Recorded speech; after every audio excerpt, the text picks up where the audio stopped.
जरा तसल्ली रखिए करण बाबू, हम लोगों की तो पूरी जिंदगी इंतजार बन के रह गई है। आदाब नीलम भाई, बाहर एक नवाब साहब आए हुए। नवाब साहब ऊपर आ रहे हैं।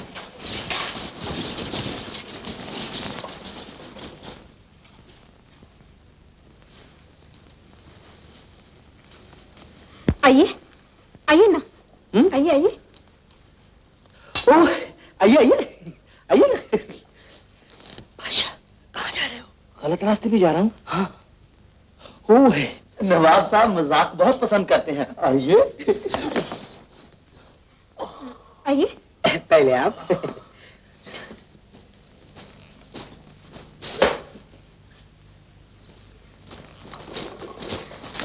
आइए आइए, तशरीफ रखिए।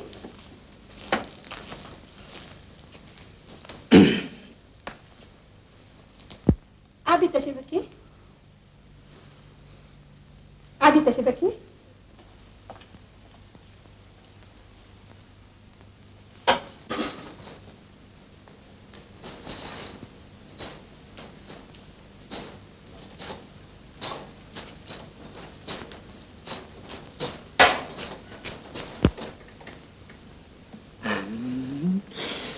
पान लीजिए ना।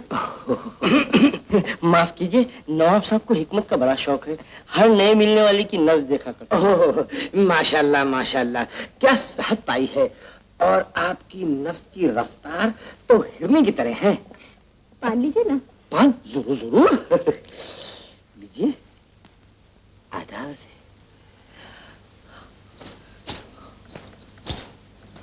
अबे बेवकूफ, वो किराए का नोट था। खामोश, तुम अपनी जगह पे खड़े रहो। हम जानते हैं हम क्या कर रहे हैं।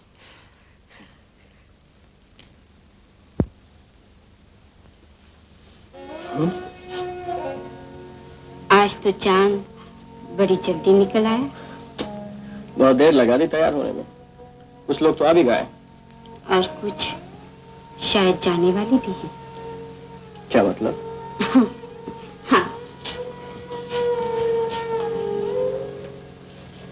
आज गाना नहीं सुनोगे?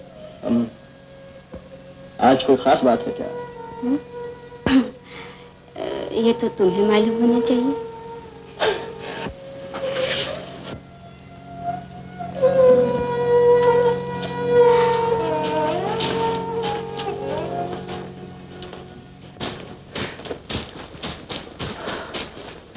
आदाब बजा लाती। आदाब। ये है अमीरुल मुल्क, खादरुज्जमा, फखरुद्दौला, खादरुद्दौला, चिरागुद्दौला, जनाब नवाब बदरुद्दौला, जिन्होंने तुम्हारे गरीब खाने पर कभी तो काफ बोल, बहुत खूब, जिन्होंने तुम्हारे गरीब खाने पर कदम रंजा फरमाया। फौरन शेर पढ़िए। वो आए घर में हमारे, खुदा की कुदरत है। कभी हम उनको, कभी अपने घर को देखते हैं। ठीक है।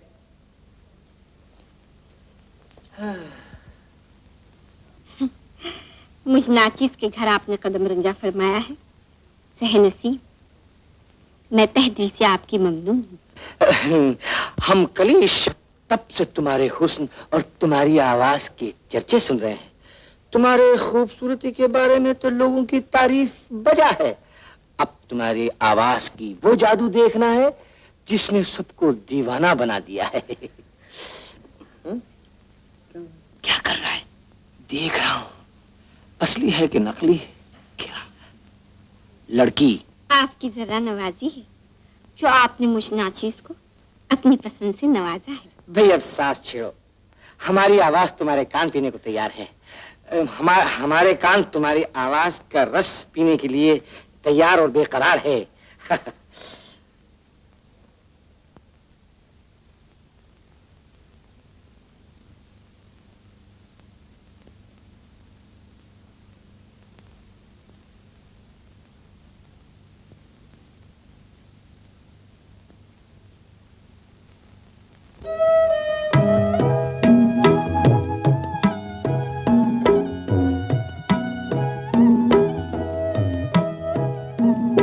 जब नामे मोहब्बत लेके किसी नादान ने दामन फैलाया, जब नामे मोहब्बत लेके किसी नादान ने दामन फैलाया।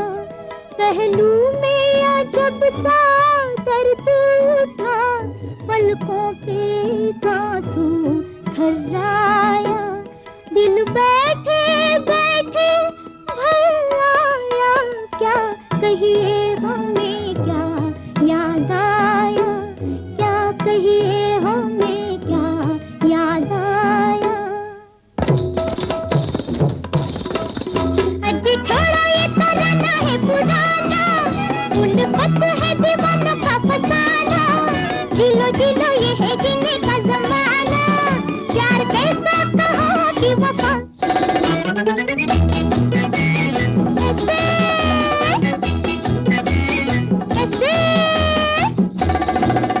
अजी छोड़ो ये तराना है पुराना, उल्फत है दीवानों का फसाना। जिलो जिलो ये है जीने का जमाना, प्यार कैसा कहो कि वफा।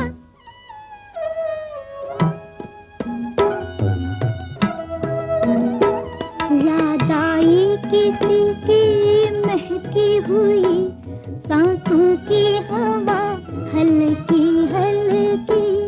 याद आई किसी की महकी हुई सांसों की हवा हल्की हल्की। वो शाम वो रंगों के बादल, चुनरी वो मेरी ढलकी ढलकी। एक बात ने कितना तड़पाया, क्या कहिए हमें क्या याद आया, क्या कहिए हमें क्या याद आया। अजी छोड़ो ये तराना है पुराना, उल्फत है दीवानों का फसाना। जिलो जिलो ये है जीने का जमाना, प्यार कैसा कहो कि वफा। छोड़ो छोड़ो छोड़ो छोड़ो छोड़ो छोड़ो अजी छोड़ो छोड़ो। अजी छोड़ो ये तराना है पुराना, उल्फत है दीवानों का फसाना। जिलो जिलो ये है जीने का जमाना, प्यार कैसा कहो कि वफा।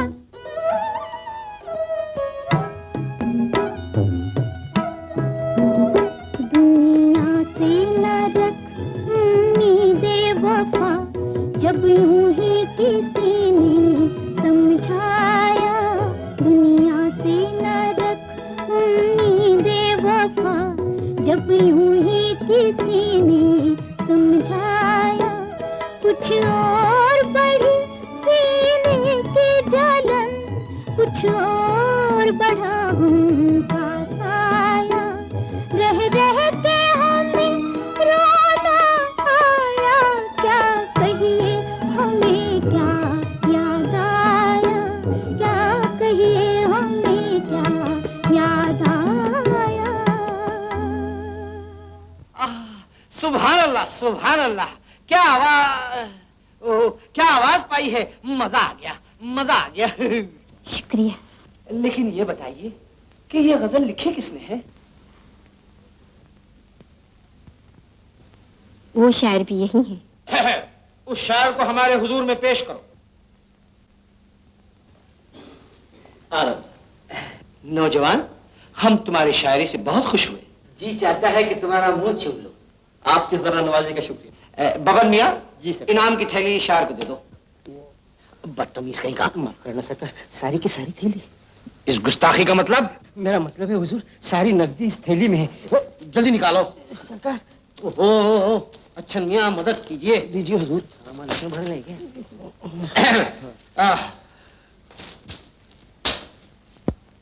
दिल बैठे बैठे भर आया, क्या कहिए हमें क्या याद आया।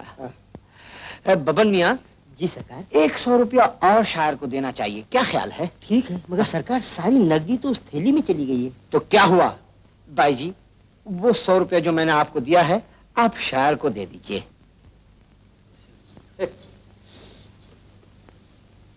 ले लीजिए, आप ही के हैं, आप ही के हैं।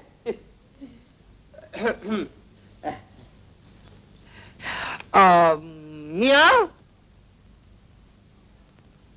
मियाँ, मियाँ। सरकार, कौन सा मियाँ? चेक वाला मियाँ। तो गधे उस तरफ बोलना। लाइए चेक लाइए। भाई जी आप घबराइए नहीं, मैं 100 रुपए की एवज में आपको 200 रुपए का चेक दे रहा हूँ। 200 रुपए का चेक बाई जी को दे दो जल्दी से। फिर तशरीफ लाइएगा ना? जरूर जरूर, जब रूह प्यासी होगी तो चले आ जाएंगे। आदाब आदाब आधा। आदाब सरकार।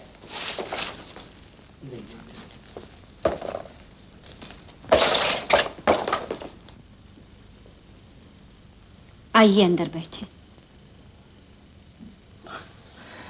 मुझे जरा काम है, मैं जाता हूँ। आप कहाँ चले करण बाबू? आपसे तो आज बहुत सी बातें करनी। आज तो तुम्हारे गाने ने कमाल कर दिया किशोरी। कमाल तो आपने किया है करण बाबू। रंडी के कोठे पर हर रोज नित नए लोग आते हैं। कोई उसकी बातों का सौदा करता है, कोई उसके गाने का और कोई उसके जिस्म का। वो उन अनजाने लोगों को नापसंद करते हुए भी उनके हाथ कभी अपनी कला और कभी अपने आप को बेचती है, क्योंकि इस पेशे में इसी तरह जलील होकर अपनी रोजी कमाई जाती है। ये बैठे बैठाए क्या हो गया तुम्हें? लेकिन वेश्या भी तो आखिर इंसान होती है करण बाबू। वो इतनी गिरी हुई होने पर भी अपने दिल के मंदिर में उस भगवान की आरती उतारा करती है जो एक आदमी के रूप में आकर उसे इस गंदगी के जीवन से छुटकारा दिलाएगा। और उस आदमी के भगवान होने की निशानी ये होती है कि वो उससे लेता कुछ नहीं, वो तो वेश्या के नंगेपन को अपनी इज्जत की चादर से ढकने आता है। ये तुम क्या कह रही हो? ये सब मुझे क्या सुना रही हो? कल तक मेरी नजर में तुम वो भगवान थे जिसके इंतजार का चिराग मैं अपनी जिंदगी के अंधेरे में रोशन किए बैठी थी। उस दिन जब तुमने मुझे अपनाने का, मुझसे शादी कर लेने का वादा किया था, तो मुझे तुम्हारे भगवान होने में कोई शक न रहा था। लेकिन आज जब मुझे पता लग गया है कि तुम मेरी निजात के लिए नहीं बल्कि अपनी गरज के लिए मुझे धोखा देने आए थे, तो अब तुम मुझे कितने ओछे लग रहे हो। आज तुम मेरी नजर में मेरे गंदे से गंदे ग्राहक से भी ज्यादा गए गुजरे हो, क्योंकि वो खुले बंदों मेरा सौदा करता है। और तुमने मुझे अपने प्यार का धोखा देकर अपना मतलब निकाला था। कितने नीच हो तुम। इसी खत के लिए इतना ढोंग रचाया था तुमने।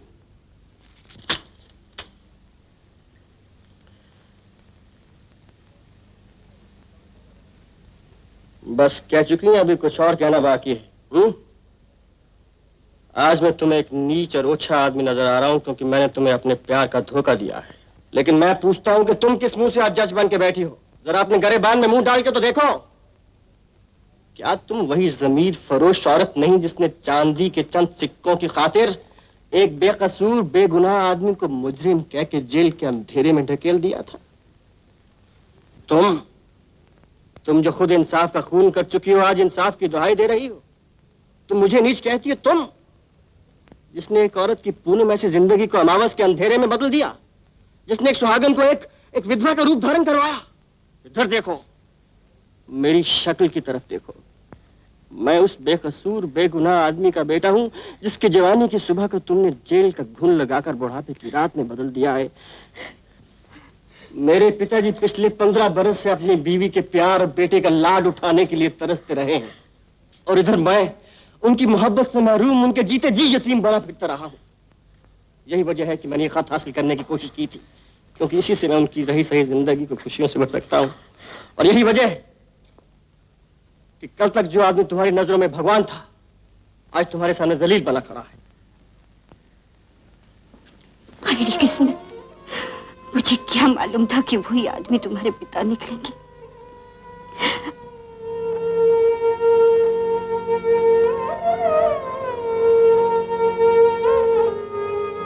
किशोरी, मैं जानता हूं कि यह खत तुम्हारी उम्र भर की रोजी की जमानत है, मेरी भी तमन्ना है।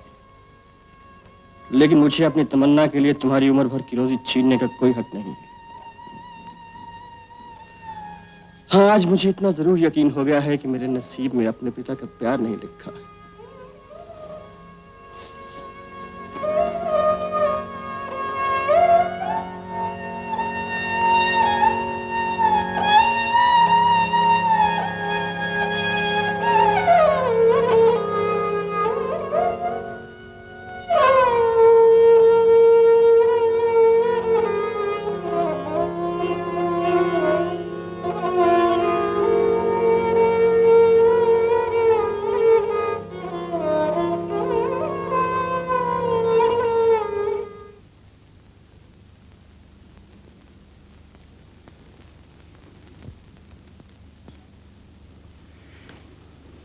मैंने आपसे कहा था ना कि इस खत को पढ़ने के बाद आप भी मान जाएंगे कि मेरे पिताजी बिल्कुल बेगुनाह हैं। ये देखिए, इस खत से साफ जाहिर है कि असली कातिल मेरे पिताजी नहीं बल्कि दीवान सरदारी लाल है, जिसने अपने हाथ से खत माला को लिखा है। और ये देखिए, दूसरा खत माला का है,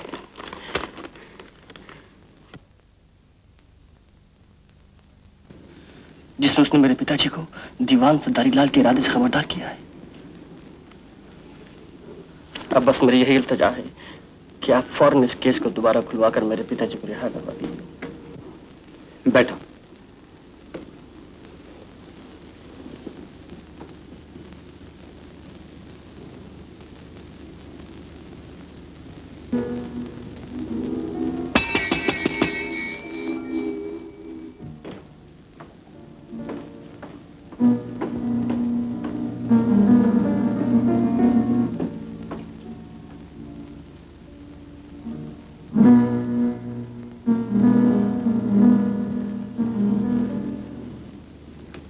सिगरेट? जी नहीं, शुक्रिया।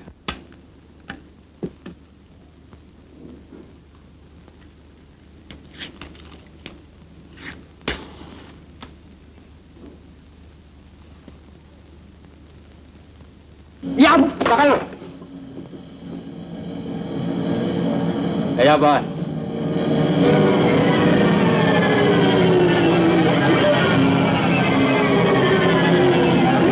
अब मैंने आपकी असलियत पहचानी। अब मुझे मालूम हुआ है कि असली खूनी को आप ही ने बचाया है। आप ही ने मेरे बेगुनाह बाप को जेल में भिजवाया है। आप ही ने अदालत से गलत फैसला करवाया है। आप कानून के मुहाफिज नहीं, कानून के गद्दार हुए। तुम वकील नहीं, जल्लाद हो। जल्लाद हो।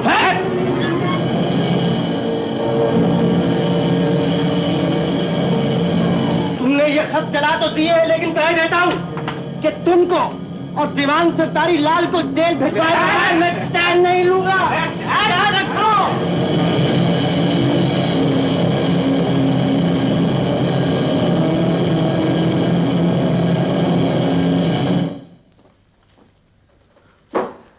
बहुत बिजी हो आशा? आशा?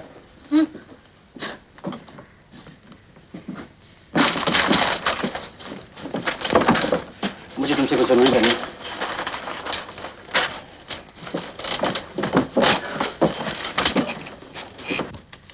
आशा, मैं तुम्हारा ज्यादा वक्त नहीं लूंगा, बस चंद एक मिनट मुझे दे दो।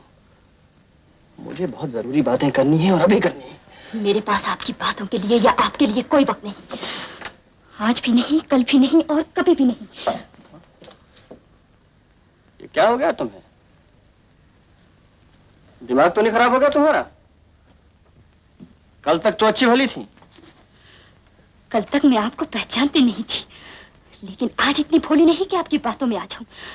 मैं आप जैसे आवारा के साथ कोई वास्ता नहीं रखना चाहती। क्या कहा तुमने? आवारा, आवारा, आवारा, आवारा। सुन लिया?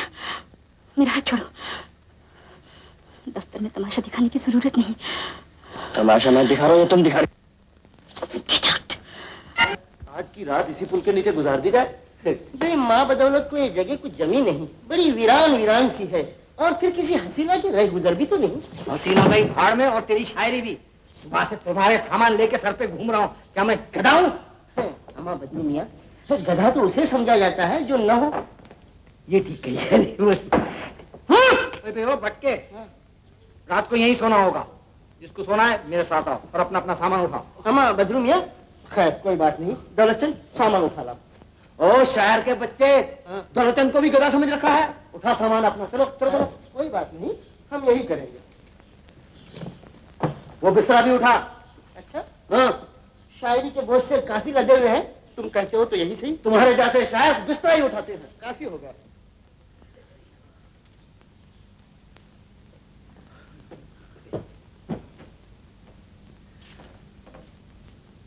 करण बाबू, तुम यहाँ? अरे हम तो तुमको शहर में ढूंढ रहे थे। क्या बहुत ही अच्छा हुआ तुम हमें यहाँ मिल गए। चलो अच्छा हुआ करण भैया। हमें क्या बेच रहा है? हिंदी में कुछ लिखा पढ़ो ना। अबे पढ़ना किसे आता है? तो चलो फिर वहाँ चल के देखते हैं क्या हो रहा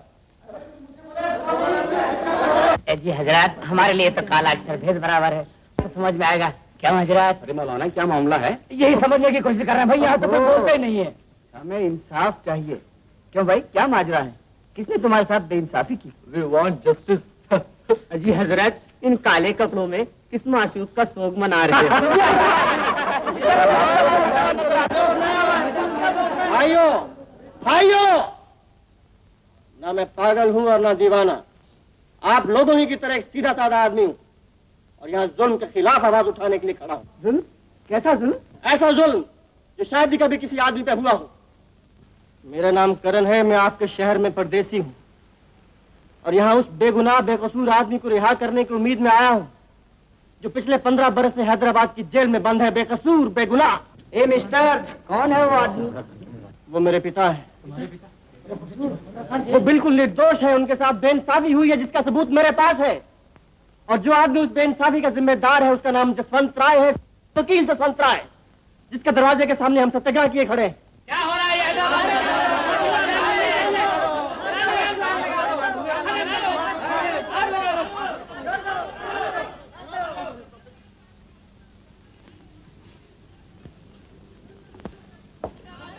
अगर आप इजाजत दें तो उस छोकरे को पार लगा दूं। नहीं नहीं, तुम लोग कुछ ना करो। अगर यही इंसाफ है जिसे इंसाफ कहते हैं तो इसका शिकार कोई भी हो सकता है। आप हो सकते हैं, मैं हो सकता हूं, हम में से कोई भी हो सकता है। बस मुझे यही कहना है। इसके बाद आप चाहें तो मुझे अपनी गालियों और जूतों की बौछार करें और चाहे तो मेरी आवाज में अपनी आवाज मिलाकर मुझे इंसाफ दिलाएं। जरूर दिलाएंगे, हम तुम्हें इंसाफ दिलवाएंगे। क्यों भाइयों, क्या ख्याल है भाइयों? जरूर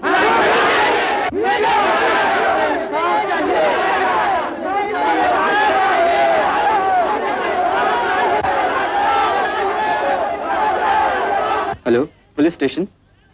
देखिए वहां पर थानेदार साहब हैं, उनसे कहना राय बहादुर जसवंत राय आपसे बात करना चाहते हैं। Miss Asha, hold the page. कल के अखबार के लिए हेडलाइंस लाया। क्या हुआ? इससे सारे शहर में नहीं मच जाएगी। आखिर बात क्या है? हंगामा क्या है? कुछ ना पूछिए। आज ही एक आदमी ने कानून और अदालत को ललकारा है। उसका मुतालबा है कि हमारे शहर के वकील पर फर्द जुर्म लगाकर उस पर मुकदमा चलाया जाए, क्योंकि उसकी बदौलत आज 15 साल से एक बेकसूर आदमी जेल में पड़ा सड़ रहा है। लेकिन ये आदमी कौन है? मैंने उसकी फोटो खींच भी ली और डेवलप भी कर ली।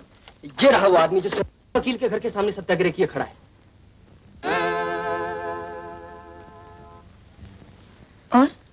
और वो सरे बाजार एलानिया कह रहा था कि एक बेगुनाह को काले पानी की सजा। ये जुल्म है, सरासर जुल्म है। फिर कोई हंसता था, कोई मजाक उड़ाता था और कुछ लोग तो दीवाना भी कहते थे। वहां तो अच्छा खासा मेला लगा हुआ है। तनवीर, मुझे वहां ले चलो। वहां? लेकिन वहां से तो मैं हम पूरी रिपोर्ट लेकर आएंगे। कमल हरी।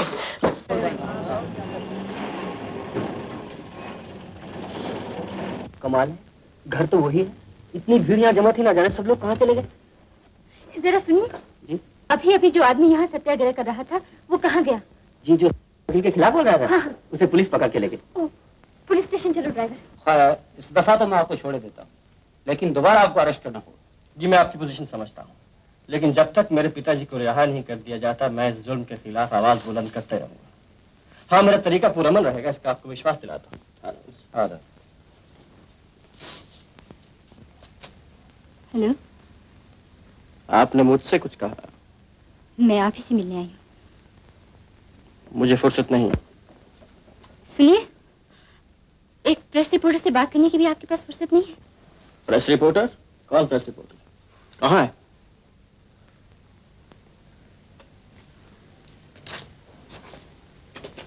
जो आंखों के सामने होते हुए भी दिखाई न दे, उनके बारे में पूछने से क्या हासिल।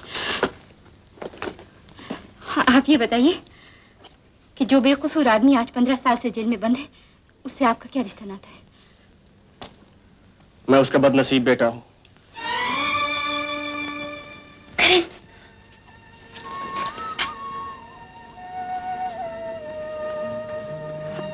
I'm sorry। सुनिए, क्या मैं एक प्रेस रिपोर्टर की हैसियत से भी कुछ नहीं पूछ सकती? बैठिए।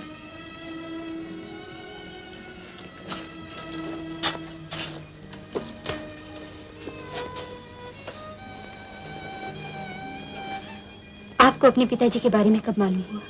कुछ ही रोज पहले इसीलिए मैं हैदराबाद आया था।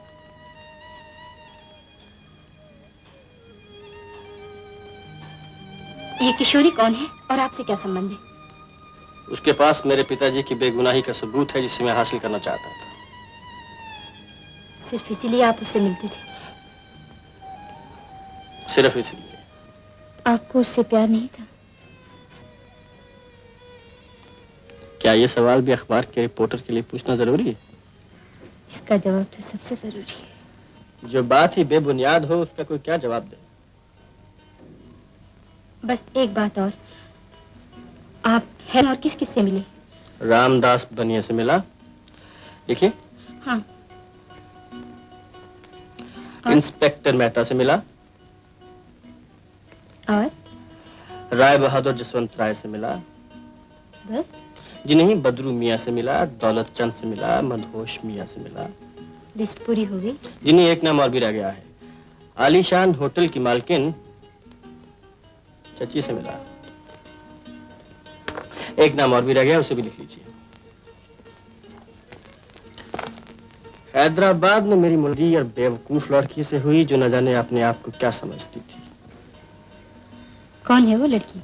है एक फटीचर अखबार की रिपोर्टर, और हालत यह है कि दिमाग में भूसा भरा है, अव्वल नंबर की शक्की मिजाज है, कुछ जानती नहीं, कुछ पूछती नहीं, हर बात का गलत मतलब निकालती है। तो ये राय है आपकी उस लड़की के बारे में? जी, और ये राय उसने खुद बारे में कायम कराई। वरना जब पहले मैं उसे मिला था तो मैं उसे एक एंजल समझा था। वो मुझसे मीठी मीठी बातें किया करती थी और हर रोज रात खाने पर मेरा इंतजार किया करती थी। लेकिन जल्द ही उसने साबित कर दिया कि ये सब कुछ एक ढोंग था, एक फरेब था, एक दिखावा था। इससे मेरे दिल पर क्या गुजरी है वो मैं जानता हूँ, क्योंकि ये वही लड़की थी जिसकी बड़ी बड़ी आंखों में मैं देखा करता था और मन ही मन कहा करता था, तू मिल जाए तो तकदीर नेकू हो जाए। जो किसी का दिल दुखाने की गलती कर बैठते हैं। बात आप पर आन पड़ी है ना, इसलिए। अगर मैं फिर भी ना मानूं तो? वो तो मैं देख ही रही हूँ। तो फिर देखती रहिए।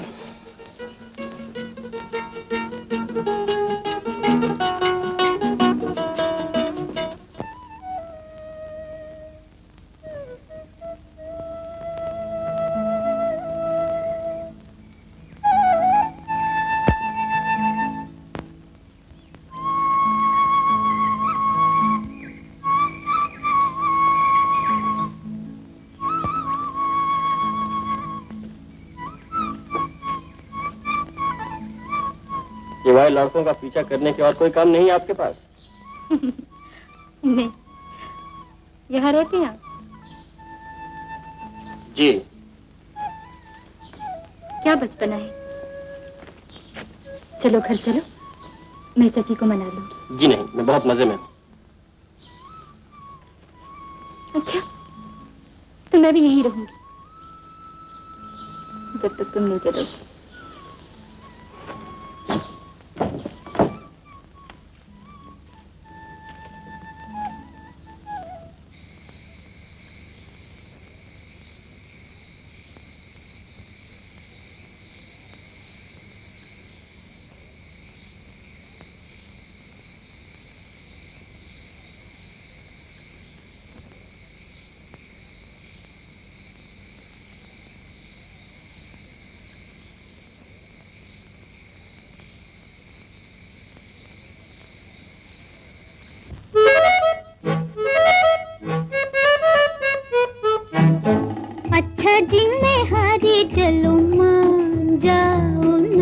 देखी सबकी यारी मेरा दिल जलाओ ना।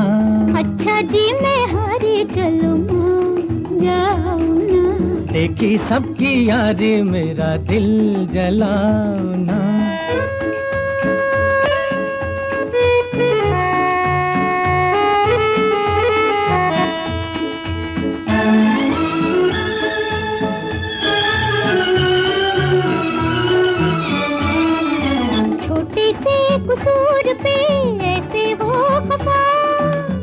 रूठे तो हुजूर थे, मेरी क्या खता, छोटे से कसूर पे ऐसे हो खफा। रूठे तो हुजूर थे, मेरी क्या खता, देखो दिल न तोड़ो, छोड़ो हाथ छोड़ो, देखो दिल न तोड़ो, और छोड़ो हाथ छोड़ो, छोड़ दिया तो हाथ मलोगे समझे, अज समझे। अच्छा जी मैं हारी चलूं, मान जाओ ना, देखी सबकी यारी मेरा दिल जलाओ ना, अच्छा जी मैं हारी चलूं, मान जाओ ना, देखी सबकी यारी मेरा दिल जलाओ ना।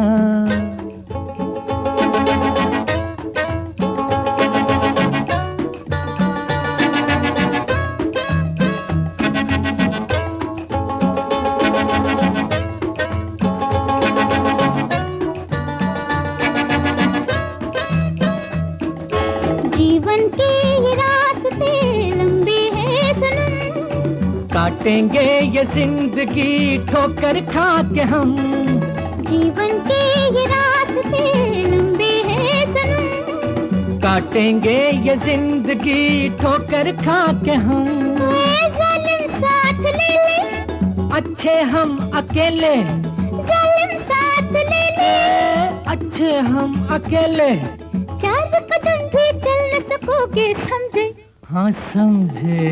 अच्छा जी मैं हारी चलूं, मान जाओ ना, देखी सबकी यारी मेरा दिल जलाओ ना।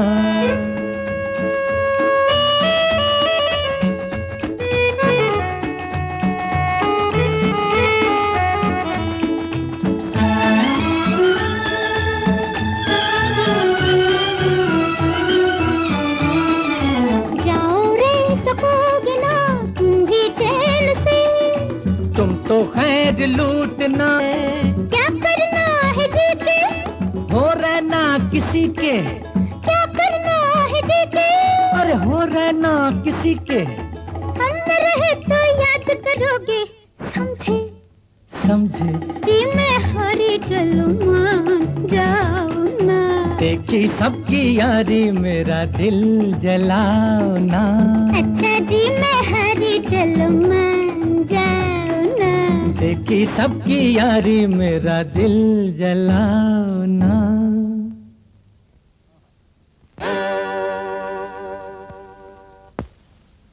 आपके शहर में जुल्म हो रहा है, एक बेगुनाह उस जुर्म की सजा भुगत रहा है जो उसने नहीं किया। आज की ताजा खबरें सुनिए। कीमत सिर्फ 2 ही आना। आज की ताजा खबरें सुनिए। कीमत सिर्फ 2 ही आना। आज की ताजा खबर, एक बेगुनाह के साथ नाइंसाफी। सुनिए, देखिए, वकील की असली मुजरिम से मिली भगत। पढ़िए पढ़िए। डेक्कन टाइम्स कीमत सिर्फ 2 ही आना। अरे भाई आज की ताजा खबरें सुनिए। बदरू सेठ, ऐसे काम नहीं चलेगा, कोई नई तजवीज सोचो। आज की ताजा खबर, चांद में गया हुआ कुत्ता इंसान बन गया। चांद में गया हुआ कुत्ता इंसान बन गया। लीजिए पढ़ लीजिए, चांद में गया हुआ कुत्ता इंसान बन गया। एक एक्ट्रेस ने अपने खावन को तलाक दे दिया। रूसियों ने चांद पर हाथी को चढ़ा दिया। एक 4 साल लड़के ने अपने बाप को जान से मार डाला। अगर आज आप ही उस बेकसूर को रिहाई नहीं दिलवाते हैं तो कल को आपकी आजादी भी छिन सकती है। आपके साथ भी बेइंसाफी हो सकती है। क्या अंधेर है ये तो बिल्कुल कमाल हो रहा है। भाई हमारी सरकार है, कुछ तो करेगी। मेरे खिलाफ क्या सबूत है तुम्हारे पास? तुमने ये नहीं सोचा कि किसी के खिलाफ कुछ भी लिखने से तुम कानून की जद में आते हो। लेकिन कानून ये भी तो देखेगा कि मैंने उसी का बोलबाला करने के लिए ये केस लिया है। तुम कानून को क्या समझते हो? तुमने बगैर किसी सबूत के मेरा नाम उछाला है। मैं तुम पर इज्जत हक का दावा करके तुम्हारा अखबार बंद करा दूंगा। लेकिन कुछ नहीं। सुनिए तो। मैं कुछ नहीं सुनना चाहता, लेकिन हाँ, तुम कान खोलकर सुन लो। आज के बाद अगर तुम्हारे अखबार में मेरा जिक्र तक भी आया तो मुझसे बुरा कोई ना होगा। हेलो,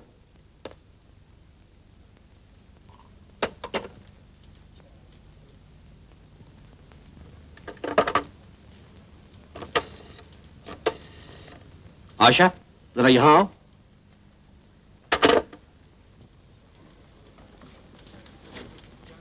जी पिछले 2 दिनों से जो तुम करण की कहानी छाप रही हो, उसकी सच्चाई का कोई सबूत है तुम्हारे पास? जी हाँ एडिटर साहब, ये वाकया बिल्कुल सच्चा है। करण के बाप के साथ वाकई नाइंसाफी हुई है। मेरे सवाल का सीधा सा जवाब दो। क्या इस सच्चाई का तुम्हारे पास कोई तहरीरी सबूत है? सबूत? सबूत करण के हाथ आया तो था, और उस सबूत में करण के बाप की बेगुनाही भी साबित होती थी, असली मुजरिम का पता भी चलता था। लेकिन वो खत कहाँ है वो खत? करण वो खत लेकर वकील से मदद मांगने गए थे, लेकिन वकील ने वो खत आग की नजर कर दिया। क्या तुम्हें इस बात का अंदाजा है कि अब अगर वकील मेरे खिलाफ इज्जत तक का दावा कर दे तो मेरे लिए बचाव की कोई सूरत नहीं? यकीन मानिए, ये सब सच है। मैं सबूत की बात करता हूँ, सबूत की। तुम्हारी बेवकूफी की वजह से मेरा नाम, मेरा अखबार, मेरी इज्जत सब खतरे में पड़ गए हैं। खबरदार, अगर आज के बाद मेरे अखबार में करण का नाम तक भी आया तो। लेकिन हम करण की ये मदद करके उसके बेगुनाह बाप को जेल से आजाद करा सकते हैं। तुम जा सकती हो।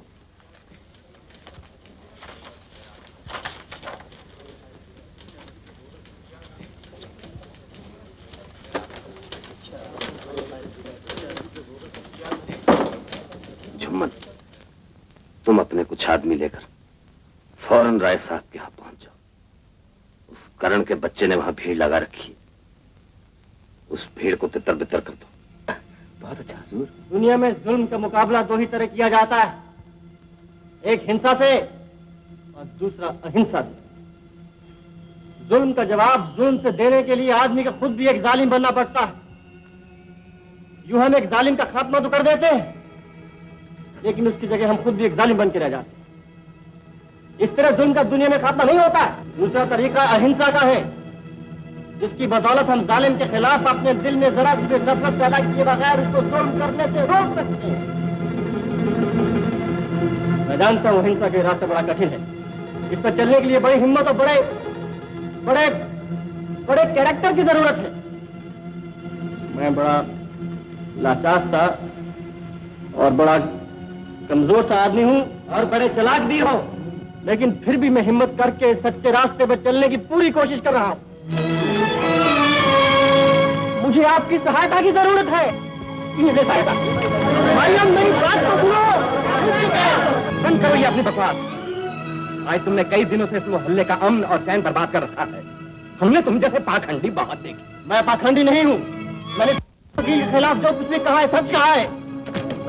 उसने बेकसूर मेरे बाप को सजा दिलवाई है। हमें क्या पता तुम्हारा कोई बाप था भी या नहीं। अबे उल्लू के बेटे, तुम्हारे संभाल कर बोलो।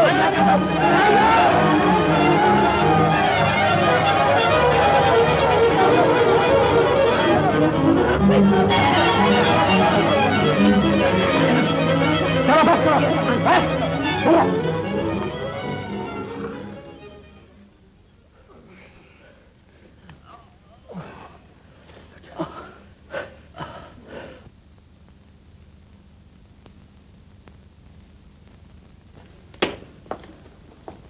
क्या जलसा बर्खास्त हो गया?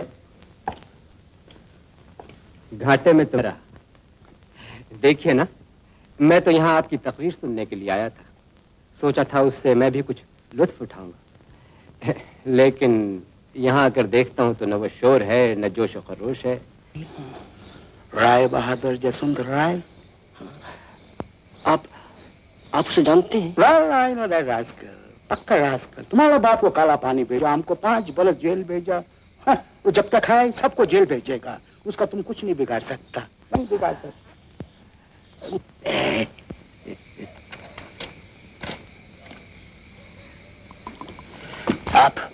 आप मुझे बता सकते हैं कि इन हालात में मुझे क्या करना चाहिए? Well, young boy, you got your heart is strong.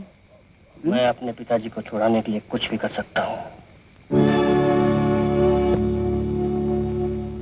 कुछ भी कर सकता है। बैठो। पियो, इसका एक घूंट पियो एंड प्रॉमिस करो मैन कि तुम पीछे हटेगा नहीं। Come on, पियो।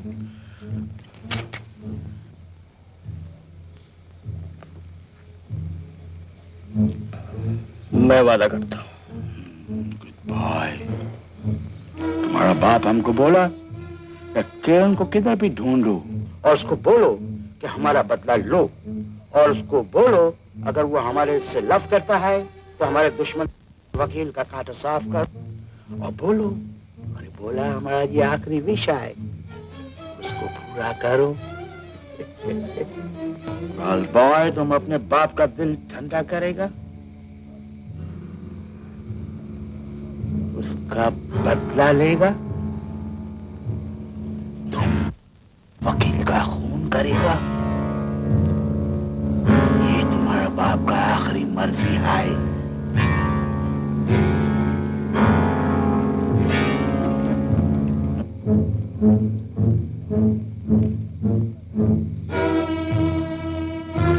डरता? नहीं, मैं डरता नहीं हूँ, लेकिन तुम रामी से पीछे हटता?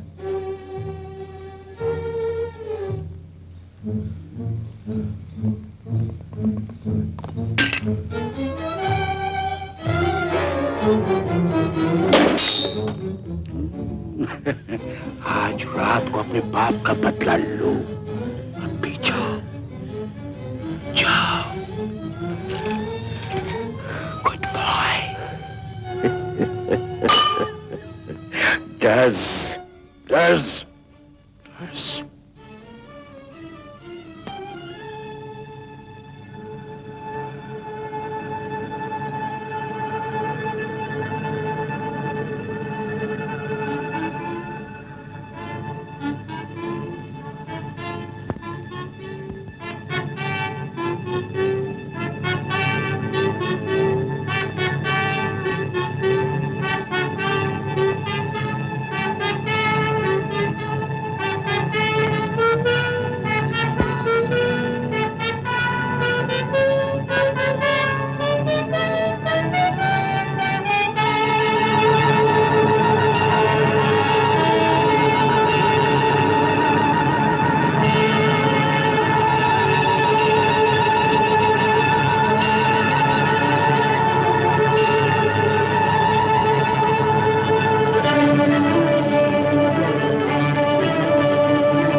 तुम यहाँ कैसे चले आए?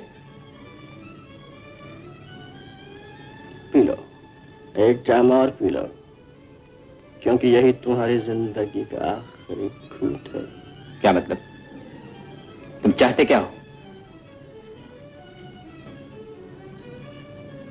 तुम्हारा खून पीने आया हूं।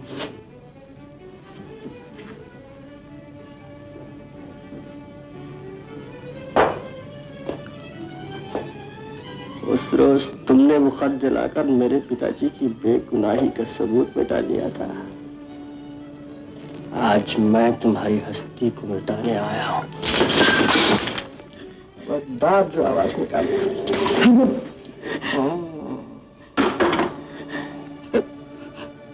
मिस्टर मेरा, मुझ पर रहम करो, मुझ पर रहम करो।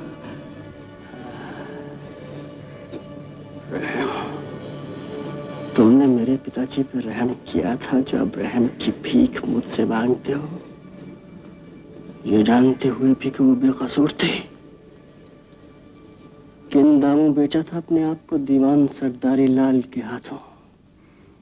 आज उन्हीं दामों का हिसाब लेने आया हूं तुमसे। इंतकाम लेने आया हूं उस बेइंसाफी का जो तुमने मेरे पिताजी के साथ की, जो तुमने उस रोज मेरे साथ की जब तुमने वो खत जला दिए थे। हाँ?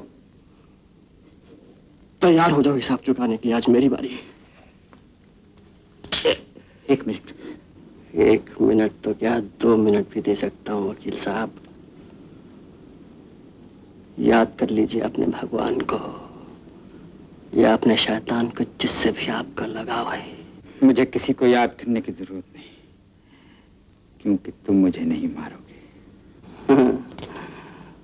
मुझे मार देने से तुम्हें कोई फायदा नहीं पहुंचेगा। तुम्हारा खून बहाने से मेरे दिल की आग ठंडी हो जाएगी। तसल्ली मिल जाएगी मुझे कि मैंने अपने बेकसूर बाप का बदला ले लिया है तुमसे। लेकिन इससे तुम्हारे बाप को जेल से छुटकारा तो नहीं मिलेगा,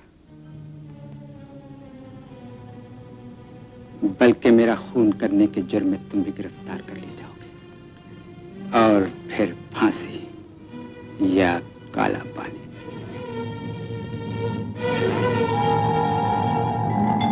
याद रखो, जब तुम्हारे बूढ़े बाप को पता चलेगा कि उसका इकलौता बेटा खूनी निकला, तो वो जेल की दीवारों पर सर पटक पटक कर अपनी जान दे देगा। मैं तुमसे वादा करता हूं कि इस वाकये का जिक्र मैं किसी से नहीं करूंगा। तुम जिस तरह चुपके से यहां आए हो उसी तरह चुपके से निकल जाओ। अभी तुम जवान हो, तुम्हारी सारी जिंदगी तुम्हारे सामने पड़ी हुई है। अब तक जो कुछ भी यहां हुआ उसे भूल जाओ और नए सिरे से अपना जीवन बिताने की कोशिश करो। जाओ जाओ।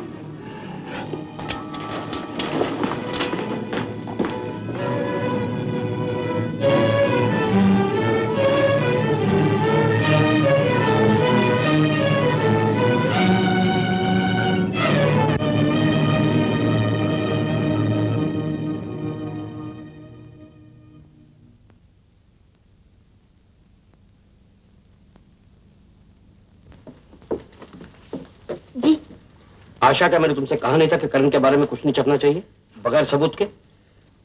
इससे बड़ा सबूत और क्या हो सकता है कि उन लोगों ने करण को जान से मार डालने की कोशिश की। मैं कुछ नहीं सुनना चाहता।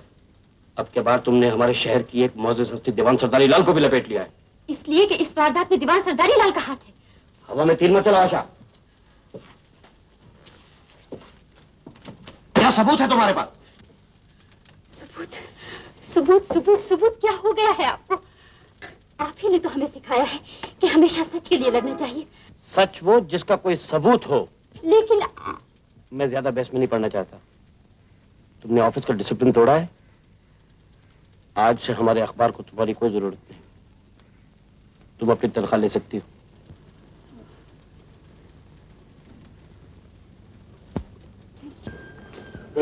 डेक्कन टाइम्स का ऑफिस यही है ना? जी हाँ, फर्स्ट फ्लोर पर है। सुनिए, हम एक आदमी की तलाश में आए हैं। क्या आप हमारी कुछ मदद कर सकती हैं? हाँ बेटी, हम बम्बई से आए हैं। इस अखबार में उसके बारे में कुछ खबरें छपती हैं। किसके बारे में? करण मेहरा के। आप बम्बई से आई हैं? आप उनकी? ये उनकी माता जी हैं। नमस्ते, आपसे मिलकर बहुत खुशी हुई। मैं हर रोज आपके बारे में उनसे सुनती हूँ। चलिए मैं आपको उनके पास ले चलती हूँ। आइए। बेटा, वापस बम्बई चलो। आप मेरी बात क्यों नहीं समझती?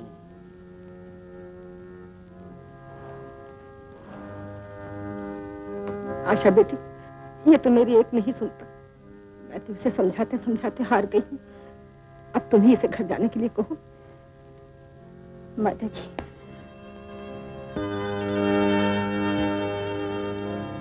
इन्होंने पिताजी को छुड़ाने के लिए बहुत कोशिशें की, बहुत मुसीबतें उठाई, और अब इस हाल में पिताजी को जेल में छोड़कर चला जाना, कैसे जाएंगे? लेकिन आशा बेटी, अब तो शंकरलाल की रिहाई की कोई उम्मीद नहीं रही। अब इनका यहाँ रहना पागलपन नहीं तो और क्या है? माँ, मैं जानता हूँ तुम मेरे कारण बहुत दुखी हो। मैं तुम्हें दुखी करना नहीं चाहता, लेकिन हर आदमी की जिंदगी में एक ऐसा वक्त आता है जब कुछ ऐसा पागलपन ही उसका सब कुछ होकर रह जाता है। और अब पिताजी को छुड़ाना मेरी जिंदगी की सबसे बड़ी आरज़ू है। जब तक वो रिहा नहीं हो जाते, मेरा इस शहर से जाना नामुमकिन है।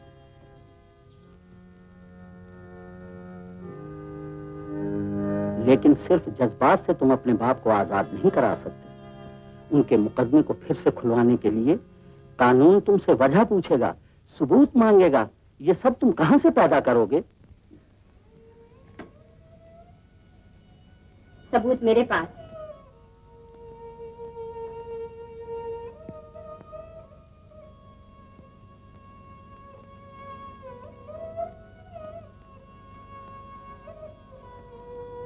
तुम्हें सबूत चाहिए ना? वो ही देने के लिए आई हूं। ये लो, ये हैं वो खत जिन्हें अदालत में पेश करके तुम असली मुजरिमों को गिरफ्तार करा सकते हो। और उसके बाद अदालत खुद तुम्हारे पिताजी को रिहा कर देगी। लेकिन वो खत जो उस रोज आपने मुझे दिए थे, वो क्या थे? वो नकली थे, ये असली हैं। मैं जानती थी तुम इन्हें संभाल नहीं सकोगे, क्योंकि तुम्हारे दुश्मन बहुत चालाक हैं। और अब तुम सब कुछ जानते हो, कौन क्या है, कौन कौन है। किशोरी, मेरे पास अल्फाज नहीं है कि मैं तुम्हारा शुक्रिया। बस आपके पिता आजाद हो जाए, मुझे सब कुछ मिल गया।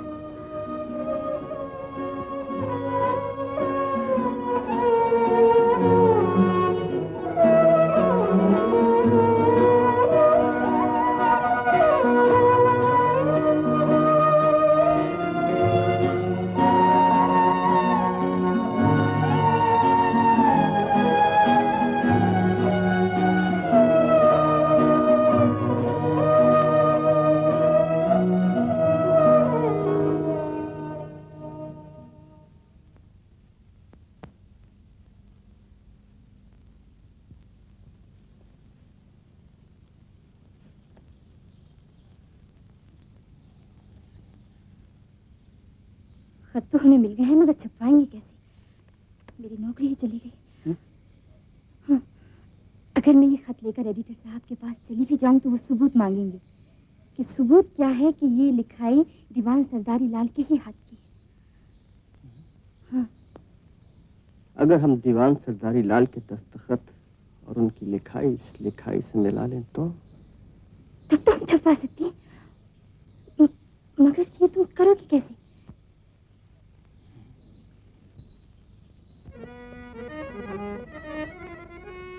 ओ छुपने वाले अब तेरी चिलमन की खैर हो,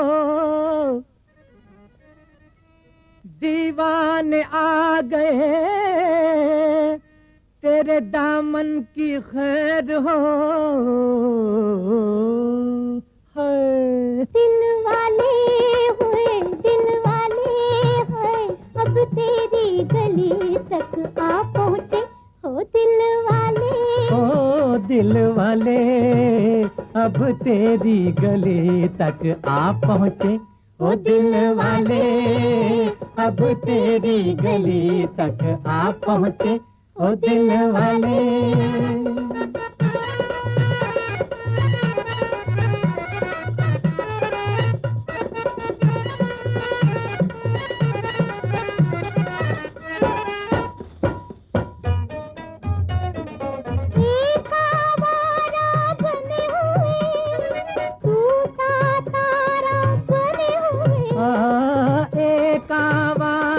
बने हुए टूटा तारा बने हुए नहीं जिनके ठिकाने जो है सबसे बेगाने वही तेरे दीवाने हो। वही दिल वाले हाय दिल वाले अब तेरी गली तक आ पहुँचे। ओ दिल वाले दिल वाले ओ दिल वाले।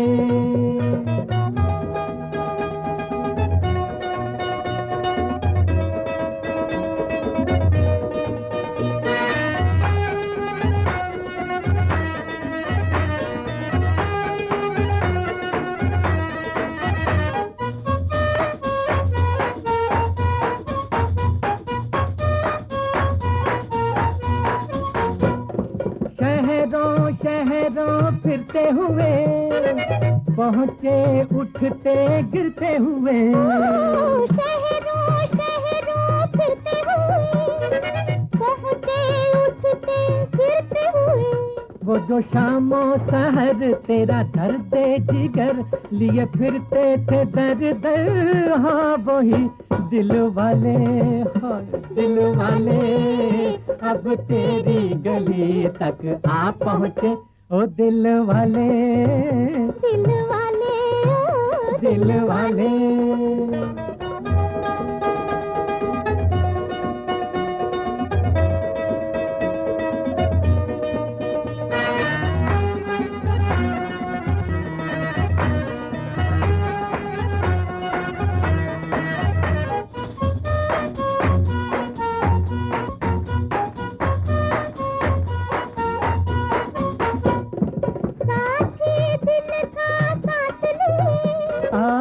साथी दिल का साथ लिए हाथों में एक हाथ लिए। राह में गुल खिलाते झूमते गुनगुनाते तेरी नजरों के माथे हो।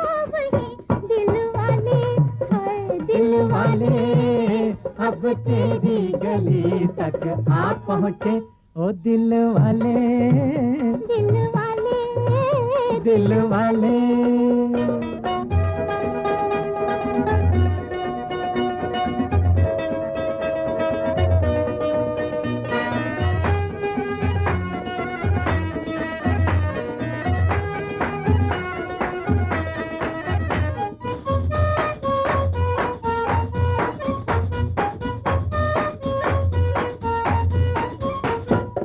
तेरे दर तक आ ही गए, आखिर तुझको पा ही गए। तेरे दर तक आ ही गए, आखिर तुझको गए। जिनके घायल है दिल, जिनका तू है कातिल, जिनसे बचना है मुश्किल, हाँ वही दिल वाले, दिल वाले। अब तेरी गली तक आ पहुँचे ओ दिल वाले, अब तेरी गली तक आ पहुँचे ओ दिल वाले, दिल वाले, ओ दिल वाले। वाह वाह वाह।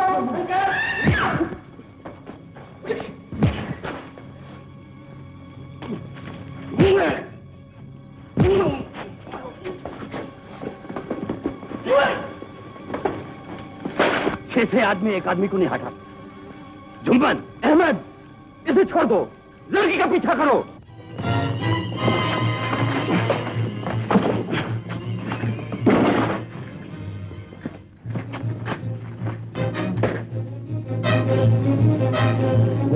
थक गए?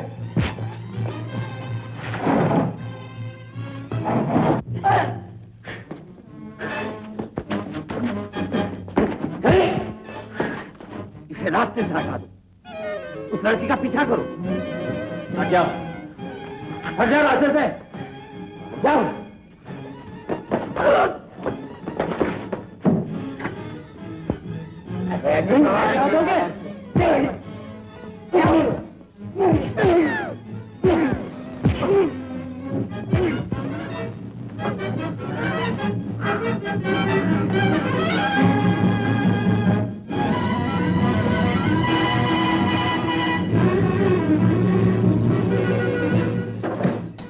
अरे आयशा, तुम ये क्या शक्ल बना रखी है तुमने? आपने कहा था ना, करण की कहानी बगैर सबूत के नहीं छप सकती। ये रहे सबूत। ये एक खत आज से 15 साल पहले का है, जो दीवान सरदारी लाल ने लिखा था, और ये दीवान साहब की आज की लिखाई है।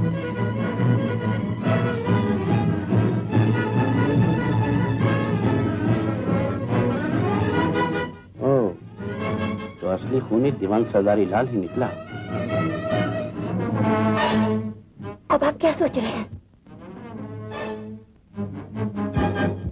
ये तो सब ठीक है आशा, लेकिन तुम यहाँ क्या कर रही हो? जानती नहीं हो अभी तुम्हें कितना काम करना है? ये मेरे कल के अखबार की सुर्खी है, ये मेरी हेडलाइंस है।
सरकारी वकील अपने गवाह पेश करें।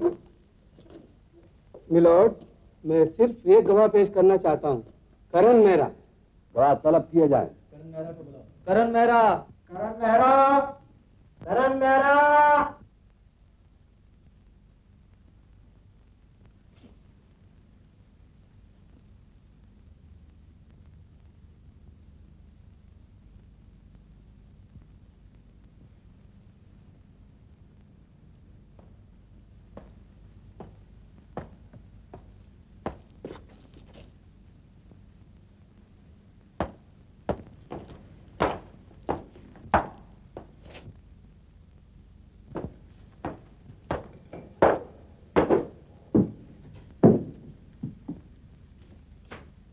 मेरे साथ कहिए, मैं जो कुछ भी कहूंगा सच कहूंगा। मैं जो कुछ भी कहूंगा सच कहूंगा। आपका नाम? मेरा नाम करण मेहरा है और मैं उस बदनसीब बाप का बेटा हूं जो पिछले 15 बरस से उस जुर्म की सजा भुगत रहा है जो उसने नहीं किया है। माय लॉर्ड, वो बैठे हैं शहर के रईस, गरीबों के हमदर्द दीवान सरदारी लाल, जिन्हें मैं आज इस भरी अदालत में माला का कातिल ठहराता हूं।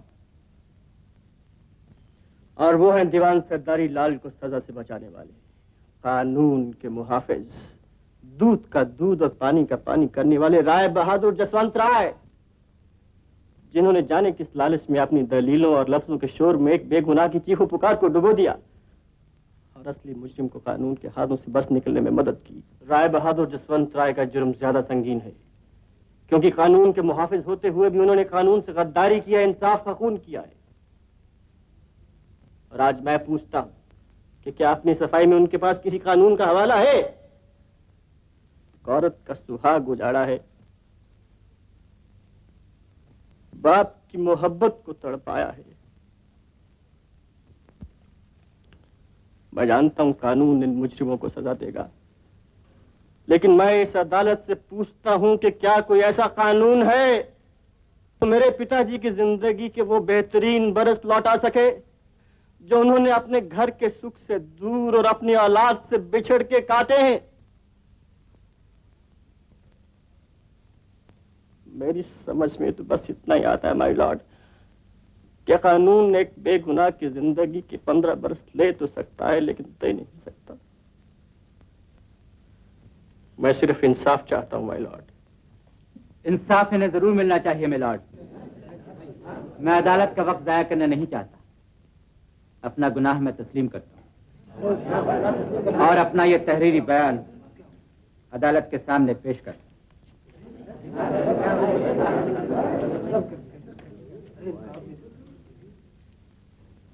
मैं अपने आप को अदालत के हवाले करता हूं और कानून की हर सजा मुझे कबूल होगी।